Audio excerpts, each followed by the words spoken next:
My name is Malene Holmsgaard. I'm an architect of background, and I'm situated in Denmark.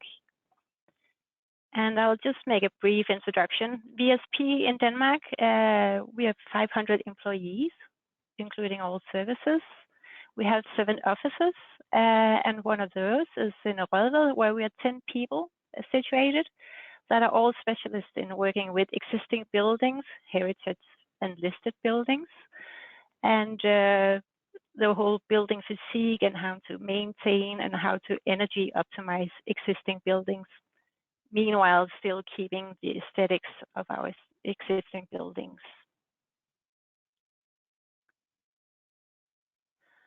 As you can see, this is our house in Rødved, and this is where we work from in the Center of Building Preservation as our specialist unit, which is a part of VSP is. What we do in Center for Building Preservation, more specifically, is that we do research on how to work with materials, how to optimize our buildings, and how to maintain it. Our research, we do dissemination of it, and we do courses where we educate the whole building industry in Denmark, mainly advisors though, such as architects, but also building owners and other people interested in maintaining buildings. Apart from that, we also do consulting and specific projects, advisory, and those different kind of projects. The agenda of today is thermal glazing versus secondary glazing, as said. I'll begin with the setting of the scene, explaining why is it important, what can we learn about thermal glazing versus secondary glazing. I'll be talking about key findings in comparing those two technologies. And then I'll present a case study and the key challenges in the case study in practice, and the key takeaways from our case study. And then there will be Q&A. There will be time for that. The whole presentation will last about approximately 20 minutes, and then we'll have approximately 8 to 10 minutes for Q&A at the very end.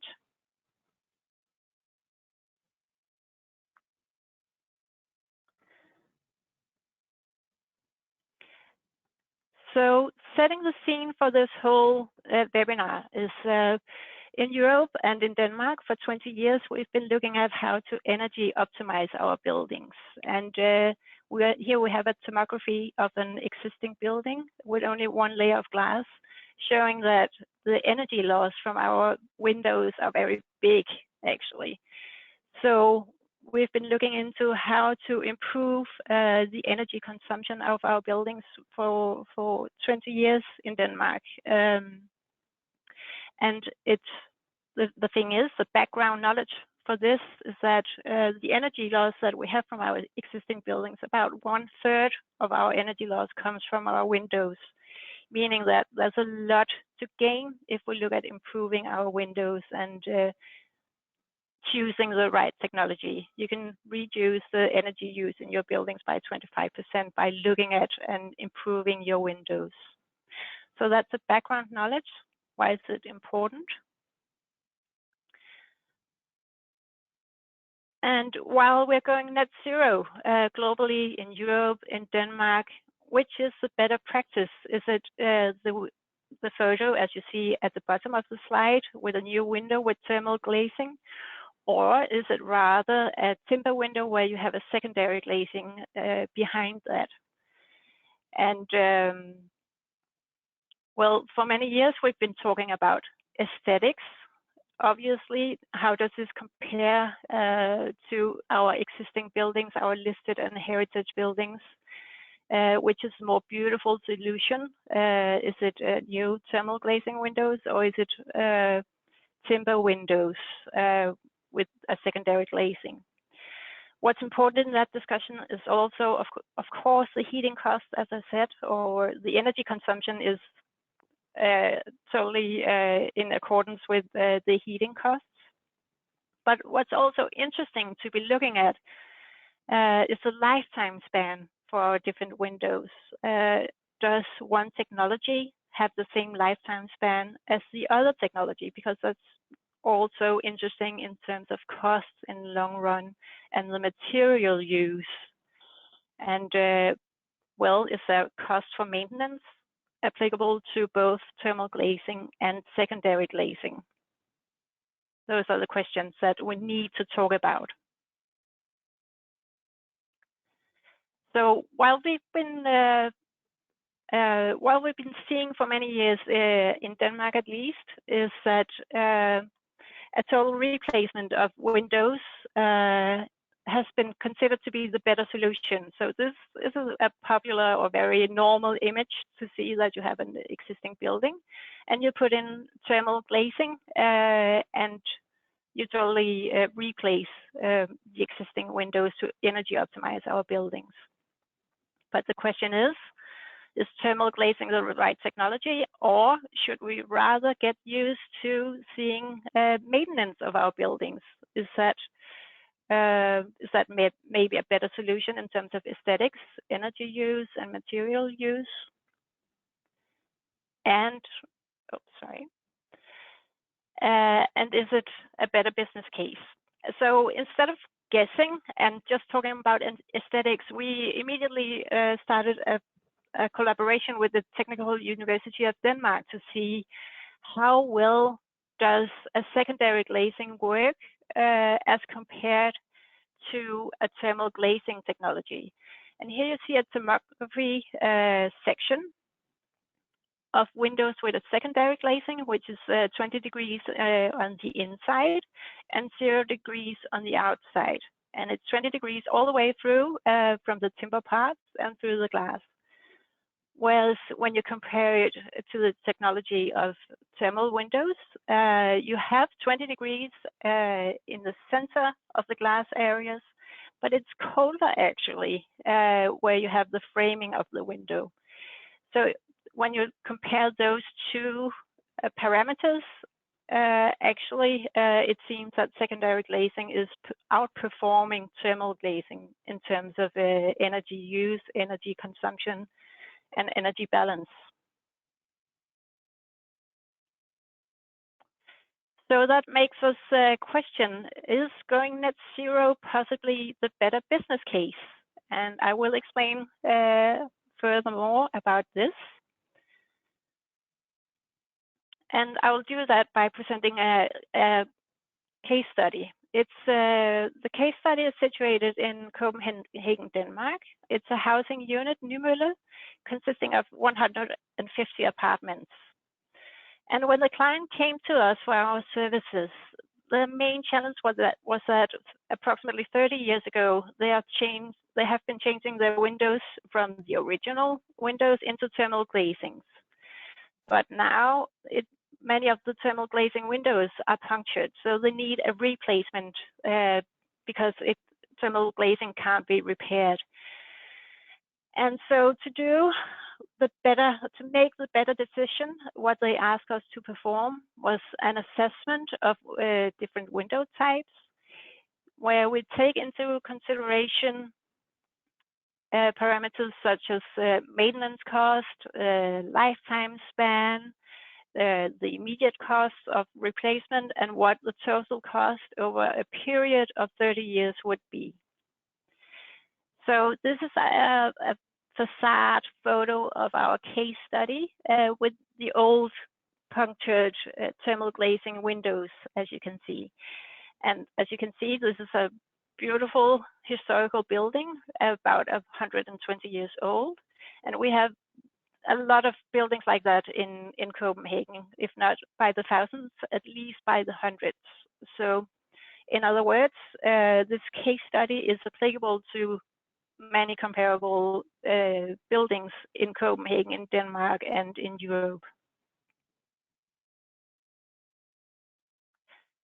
So to help our client the best, we put up different parameters that we want to compare the three window types by, which is acoustic properties. It's important that you don't get a lot of noise from the outside.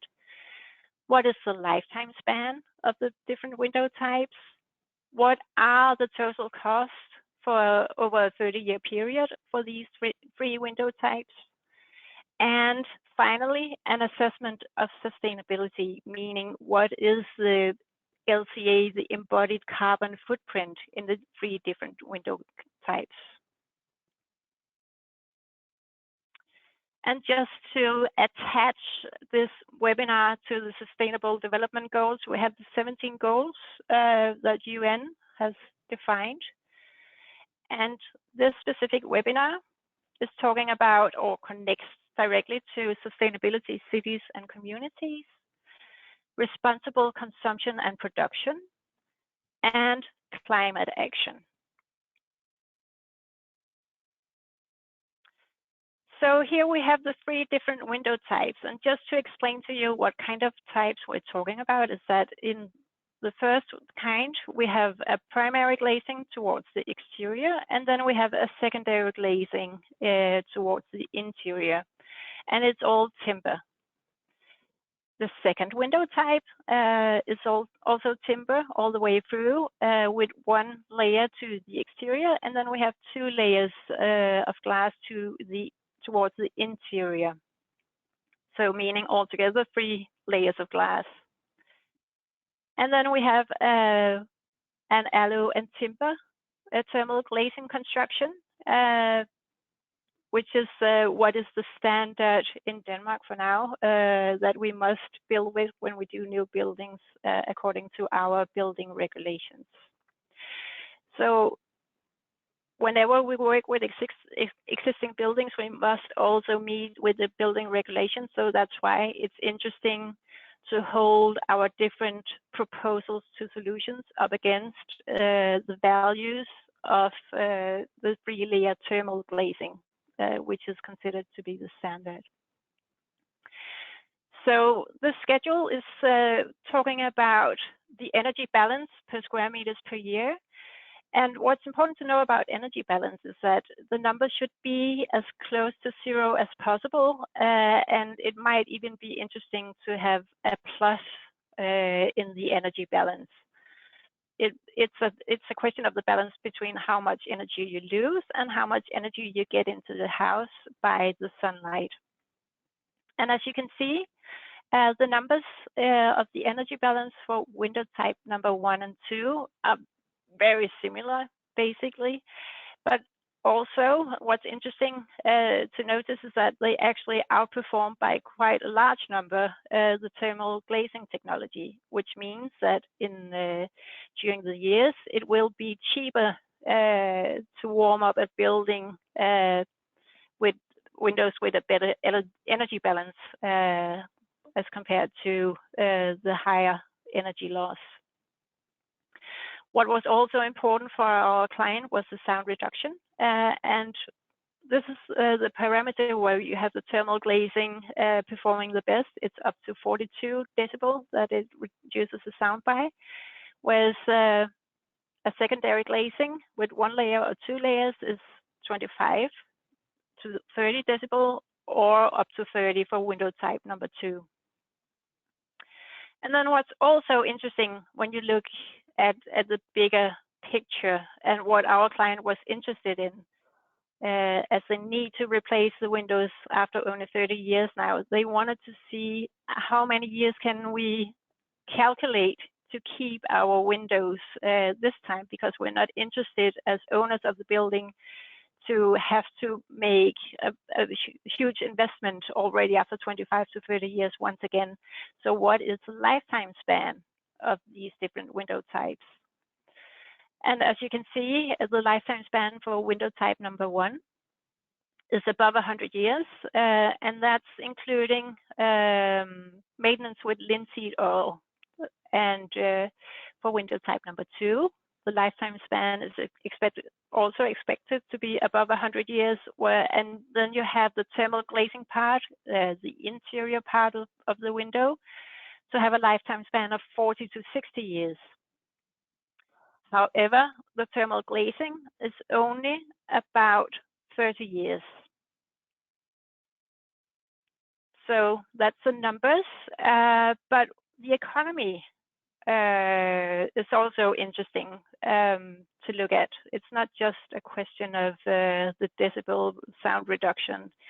So if we look at the investment for the new windows, window type 1, 2, and 3, it's pretty close for the wooden windows, the timber windows, and thermal glazing is immediately a little bit cheaper when you buy new windows.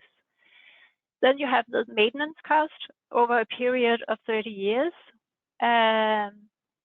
And then you have the heating cost over a 30-year period. And you can see that actually the heating costs and hence the energy lost for the thermal glazing is almost or more than double of in thermal glazing as compared to window type number 1 and 2.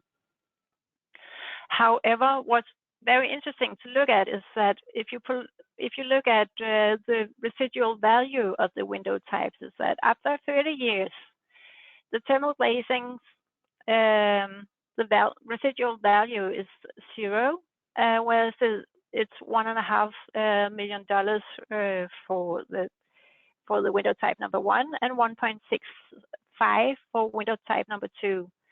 So if you balance that out, if you have the longer perspective on how to maintain your buildings, then it turns out that it's actually a better business case to have wooden windows, timber windows that you maintain, you accept the cost of maintenance, then you have lower heating costs, and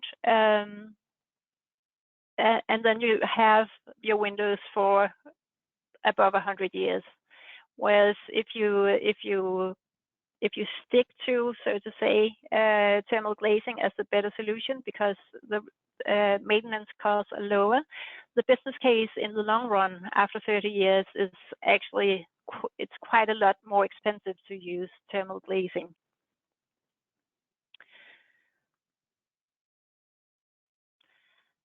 All right, and then just to put another point to it, it's becoming more and more important in Denmark. We are going to have building regulations starting from 1st of January 23, where we have to take into consideration the LCA calculations for all our building parts and our buildings.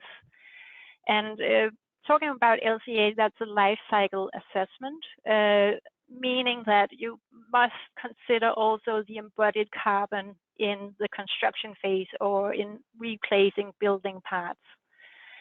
And if we look at the 30-year period, it's apparent that window type number 1 is the one with the very lowest embodied consumption of embodied carbon per square meters. Window type number 2 has a heavier or bigger footprint, and that's because the secondary or the 3 layers of glass is using more embodied carbon than just 2 layers of glass. And then we have the highest amount of embodied carbon in window type number 3, and that's due to the fact that aluminum is one of the most embodied carbon consuming materials.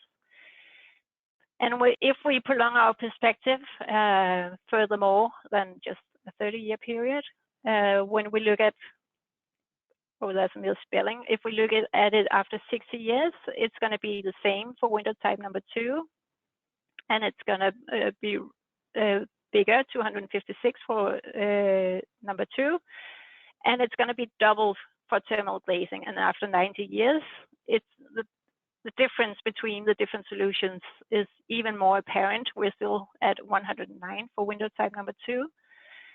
It's 3 times as much, for window type number 1.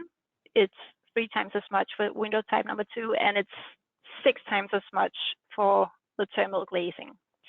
So in our opinion, the better business case when you compare the total costs and the material consumption and the use of embodied carbon, using timber windows with a secondary glazing easily defies thermal glazing as a business case.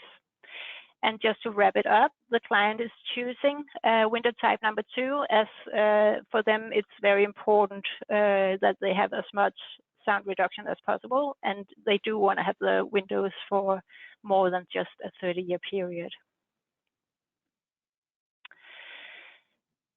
So, key takeaways is that timber windows with a secondary glazing last longer. They're more energy efficient.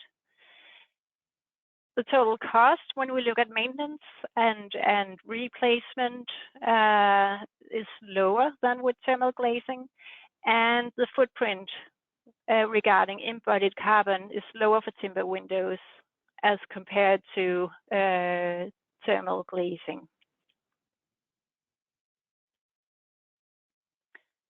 Any questions?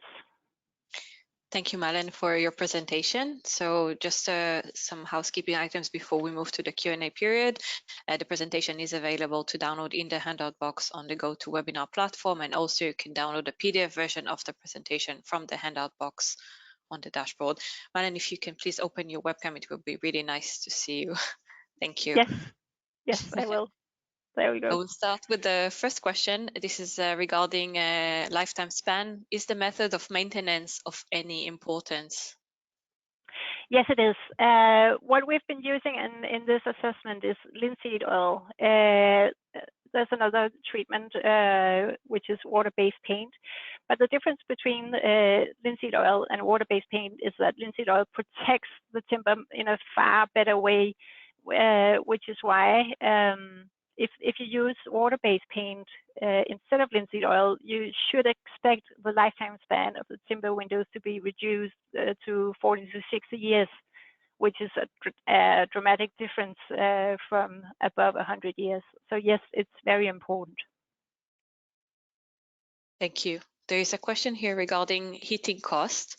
Did you factor in airtightness or only thermal performance? Well, what we took into consideration was the energy balance, and let me see if I can explain this in the proper way.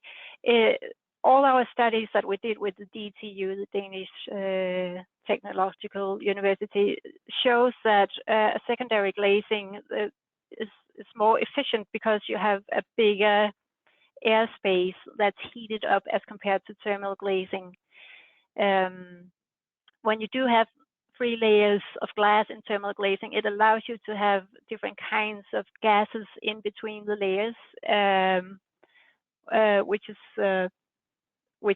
makes up a little bit for the smaller area between the layers of glass. However, we did consider the energy balance to be very important. The standard regulations in Denmark is mainly looking at the U values for windows, which is the energy loss for different window types. But what we must consider in that is the energy balance, because we do get some energy by the sunlight. So that's why we're calculating the EW value. Thank you. There's a question here regarding slide 18. Why would the double glass thermal glazing lifetime span will be longer, 40 to 60 years, than the triple glass thermal glazing, only 30? That's because it's protected. It's the interior part of the window, so it has a better. It's been protected from the outside, and so it has a better lifetime span than a whole window solution as thermal glazing that's all exposed to the cold, to humidity, to rain, and so forth. So that's why the lifetime span of window type number 2 is better than, well, the interior part of the window type number 2 has a better lifetime span than thermal glazing. Thank you. As a whole. Are there more methods for maintenance besides linseed oil? Yes, as I mentioned before, you can also use water-based paint, for instance. However, just to explain it a little bit, when you use water-based paint, it's a barrier, a physical barrier between the timber and the exterior. But if that barrier is cracking up, it doesn't stop humidity to enter the timber, and humidity is what breaks down timber. The way that linseed oil is working is that it goes into the timber and protects humidity from entering the timber, and hence you avoid the breaking down of the timber. So that's why usually we recommend using linseed oil as the method of maintenance. Thank you. Is the expected lifetime span of 100 years over applicable to colder or warmer climates? Yes, it is. In Denmark, our climate is quite mild. We do have mild winters and not very warm summers. However, the humidity, our relative humidity in Denmark is quite high. And we did projects in Greenland as well. And the humidity, the aerial humidity in Greenland is a lot lower than in Denmark. It's also very much colder, but actually the lifetime span in areas that are colder, but with a lesser relative humidity of the air, is longer than in Denmark. So yes, it is applicable to colder and warmer climates as well. Thank you. Could you restore and improve existing timber windows and achieve the same results? Yes, you could. Depending on the stage of the existing windows, meaning that usually you can restore existing and improve existing windows. In the worst case scenario, it would be about 70% of the cost of a totally new window. And that in that case, when we talk about 70% of the cost, we're talking about an existing wooden window that needs repairment and that needs new secondary glazing in either 1 or 2 layers of glass. So it is applicable, and it is possible to achieve very good energy balance characteristics for our window types. Also with existing windows. So we mainly recommend that we try to restore existing buildings, existing windows, due to the fact that it has a long lifetime span still. Fantastic. Thank you very much, Marlene. So we're at the end of our webinar session. We received additional questions that we didn't have time to cover them all, and these will be answered directly by email by the presenter. So please feel free to follow up directly with Marlene via the contact details shown on the screen. And thank you everyone for joining today. We appreciate your time, and we hope you enjoy our webinar today. Thank you.